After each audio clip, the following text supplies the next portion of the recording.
అయితే జరిగిన సంఘటన చూసిన తర్వాత నేను సైట్ దగ్గరికి వెళ్ళాను. సైట్ అంతా కూడా చాలా డీటెయిల్గా పరిశీలించాను. అక్కడి నుంచి హాస్పిటల్కి వెళ్ళాను, అందరితో మాట్లాడాను. కొంతమంది కుటుంబ సభ్యుల్ని, వాళ్ళ గ్రామస్తుల్ని, బంధువులు పోగొట్టుకుని ఉన్నారు హాస్పిటల్, ఇంకా వాళ్ళతో కూడా మాట్లాడాను. తర్వాత వచ్చి ఆఫీసులో కూడా కొంత సమీక్ష చేశాను.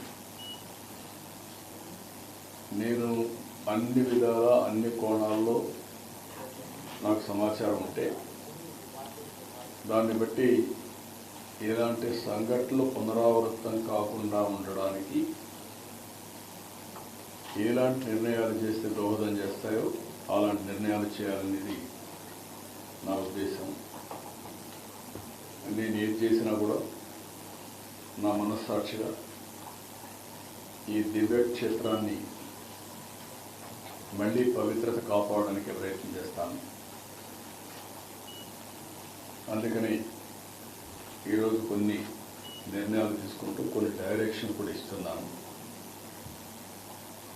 అదే మరి బోర్డు చైర్మన్ ఉన్నాడు, ఈఓ ఉన్నారు, వాళ్ళు కూడా మెంబర్ కూడా ఉన్నారు, వాళ్ళు కూడా చాలా స్పష్టంగా ఆదేశాలు ఇస్తున్నారు. వాళ్ళు కూడా బోర్డులో డిస్కస్ చేసి నేను చెప్పిన నిర్ణయాలు కరెక్ట్ అని బోర్డు కూడా భావిస్తే వాళ్ళు అవన్నీ అమలు చేస్తారు. అల్టిమేట్గా ఏ వ్యక్తి కూడా ఈ పవిత్ర క్షేత్రం వ్యక్తిగత ఎగోతో కానీ మన యొక్క అసమర్థతో కానీ లేకపోతే అనాలోచనమైన ఆలోచనలతో కానీ మనం చేసిన పనుల వల్ల దేవుని యొక్క పవిత్ర దెబ్బతినే పరిస్థితి వస్తే అది కరెక్ట్ కాదు. తెలిసి చేసినా తెలియక చేసినా తప్పే అవుతుంది. రెండోది, అందరం కలిసి ఇక్కడ దేవునికి సేవ చేస్తున్నాము అనేది ప్రతి ఒక్కరికి రావాల్సిన అవసరం ఉంది. ఇక్కడ రాజకీయాలు కూడా చేయడానికి వీలు లేదు.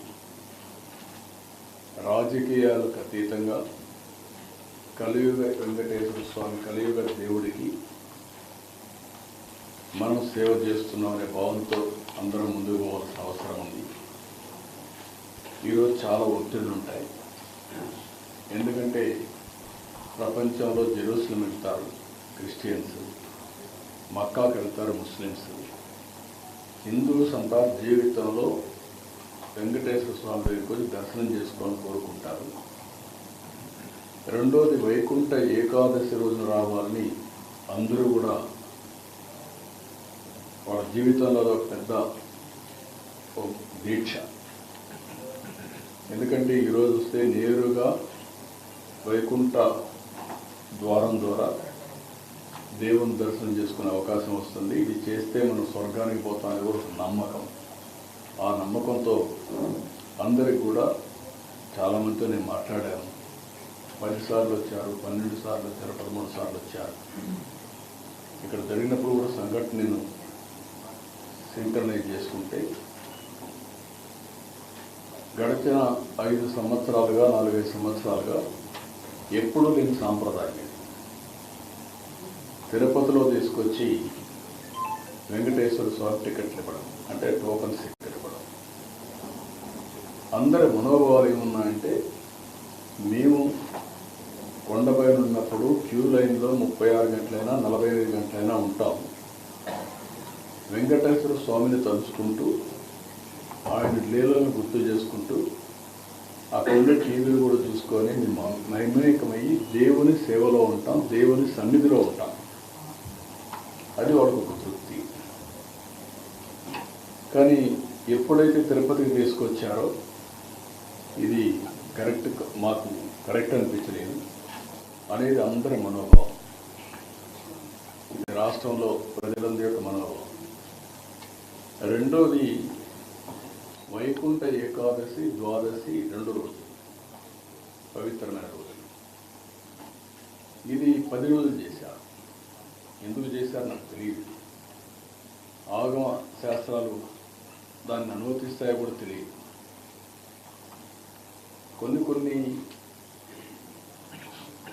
వెంకటేశ్వర స్వామి ఇక్కడ నెలసినప్పటి నుంచి ఏ సాంప్రదాయాలు అయితే పాటిస్తున్నామో ఆ సాంప్రదాయాలను ఉల్లంఘించడం కూడా కరెక్ట్ కాదని నా అభిప్రాయం. ఆ డెసిషన్ కూడా ఆగమ పండితులు డిసైడ్ చేస్తారు. నేను ఆగమ పండితుని కాదు, కానీ భక్తుడిగా నాకు కొన్ని మనోభావాలు ఉంటాయి తప్ప అదే వరకు వారు చేయాల్సిన అవసరం ఉంది. ఏదేమైనా జరిగిన సంఘటనల పట్ల నా విచారాన్ని, బాధని, ఆవేదనని, జరగరాని సంఘటన జరిగిన దానికి మరొకసారి విచారాన్ని వ్యక్తం చేస్తున్నా. అదే సమయంలో అన్ని దేవాలయాలను కూడా స్ట్రీమ్లైన్ చేసి ఎక్కడ కూడా అపచారం అనేది జరగకుండా అనేక రకమైన రిఫార్మ్స్ అనేది తీసుకోవాలని, ఒక మాటలో చెప్పాలంటే ఇటీవల కాలంలో ప్రసాదాల దగ్గర నుంచి అన్నీ కూడా స్ట్రీమ్లైన్ చేసే సందర్భంలో వ్యక్తం చేస్తున్నా. అదే సమయంలో అన్ని దేవాలయాలను కూడా స్ట్రీమ్లైన్ చేసి ఎక్కడ కూడా అపచారం అనేది జరగకుండా అనేక రకమైన రిఫార్మ్స్ అని తీసుకొచ్చి, ఒక మాటలో చెప్పాలంటే ఇటీవల కాలంలో ప్రసాదాల దగ్గర నుంచి అన్ని కూడా స్ట్రీమ్లైన్ చేసే సందర్భంలో ఇలాంటి సంఘటన జరిగింది. దీనికి కూడా కారణం మనం చూస్తే వెంకటేశ్వర స్వామి అంటే భక్తి పెరుగుతా ఉంది రోజు రోజుకి. ప్రజల్లో కూడా ఇలాంటి అకేషన్లో తప్పకుండా దర్శనం చేసుకోవాలి అనే ఒక సంకల్పం ఉంది. ఆ సంకల్పం ఉన్నప్పుడు ఇక్కడ ట్రస్ట్, మేనేజ్మెంట్ ట్రస్ట్ కానీ ఎగ్జిక్యూటివ్స్ కానీ సమన్వయంతో చేసుకొని దీన్ని లాజికల్గా తీసుకుపోవడానికి భక్తులకి ఎలాంటి ఇబ్బందులు లేకుండా దర్శనం చేయించే బాధ్యత, అలాంటి ఏర్పాట్లు చేయాల్సిన బాధ్యత వీళ్ళ మీద ఉంది. అది కూడా చేయాలని కూడా నేను చాలా స్పష్టంగా చెప్తున్నా. ఇప్పుడు నేను ఇక్కడికి వచ్చినప్పుడు కొన్ని నిర్ణయాలు కూడా తీసుకున్నాను. ఆ నిర్ణయాల్లో మీరు చూస్తే 6 మంది చనిపోయారు. వాళ్ళ కుటుంబాలకి నా ప్రగాఢ సానుభూతి తెలియజేస్తున్నా. అదే సమయంలో 6 కుటుంబాలు కూడా ఎస్ లావణ్య విశాఖపట్నం, శాంతి విశాఖపట్నం, బుద్ధేటి నాయుడు బాబు నర్సీపట్నం, రజని విశాఖపట్నం, నిర్మల తమిళనాడు స్టేట్ కోయంబత్తూర్, అదే మరిగా మల్లిగా వీళ్ళు మెట్టు సేలం, వీళ్ళు మొత్తం 6 మంది చనిపోయారు. వాళ్ళ కుటుంబాలకి నా ప్రగాఢ సానుభూతి తెలియజేసుకుంటూ వాళ్ళ ఆత్మకు శాంతి కలగాలని భగవంతుడిని ప్రార్థిస్తూ ఆ కుటుంబాలకు ఒక్కొక్కరికి 25 లక్షల రూపాయలు ఇమ్మీడియట్గా ఆర్థిక సహాయం టీటీడీ ద్వారా ఇస్తాం.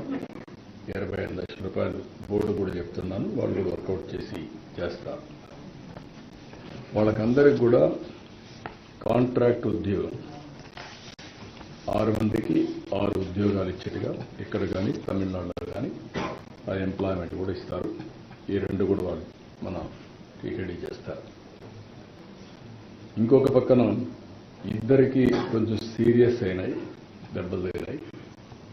వాళ్ళిద్దరికీ ఒక్కొక్కరికి 5 లక్షల చొప్పున ఆర్థిక సహాయం చేసి వాళ్ళ ఆరోగ్యం మెరుగయ్యే వరకు ప్రభుత్వ ఖర్చులతోనే మొత్తం చేస్తాం. వాళ్ళకి 5 లక్షల రూపాయలు ఇస్తాం. మిగిలిన వాళ్ళు